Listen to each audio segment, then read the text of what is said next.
Hi YouTube family, आप सभी का स्वागत है हमारे चैनल में। और वीडियो अच्छी लगे तो लाइक कमेंट करना। यहाँ पे देख सकते हैं सामने से बरामदा कितना सुंदर है। पर 2 मंजिल का घर है, बहुत ज़्यादा सुंदर है और चारों तरफ से खिड़कियाँ हैं। देख सकते हैं, दूर से दिखा रही हूँ, चारों तरफ से खिड़कियाँ हैं। बहुत ज़्यादा सुंदर है, मतलब बहुत बड़ा है क्योंकि है 2 मंजिल की। 2 मंजिला घर है, बहुत ज़्यादा सुंदर है। और देख सकते हैं कि देखने में कितना खूबसूरत, कितना कलर चेंज है। और दोनों साइड से एक एक कमरा है, बाकी बीच से बरामदा है। मतलब 2 सीढ़ियाँ भी लगी है, दोनों साइड से सीढ़ियाँ भी लगी हैं ताकि मतलब दिक्कत ना हो। जैसे 2 फैमिली हो तो उन मतलब बाद में अगर अलग हो जाएं तो उनको दिक्कत ना हो, इसीलिए 2 सीढ़ियाँ भी लगी गई हैं, ऊपर भी नीचे भी। और बहुत ज़्यादा खूबसूरत है ऊपर नीचे दोनों।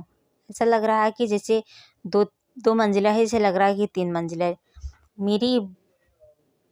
मेरा ये मतलब वीडियो कैसे आप लोगों की लगा, कमेंट में एक बार ज़रूर बताना। यहाँ से आप सभी को अंदर से दिखा रही हूँ।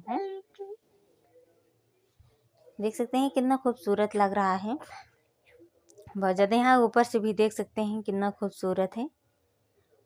और मेरी वीडियो ये अच्छी लगी, आप सभी को एक छोटा सा प्यारा सा कमेंट ज़रूर करना। वीडियो कैसे लगी आप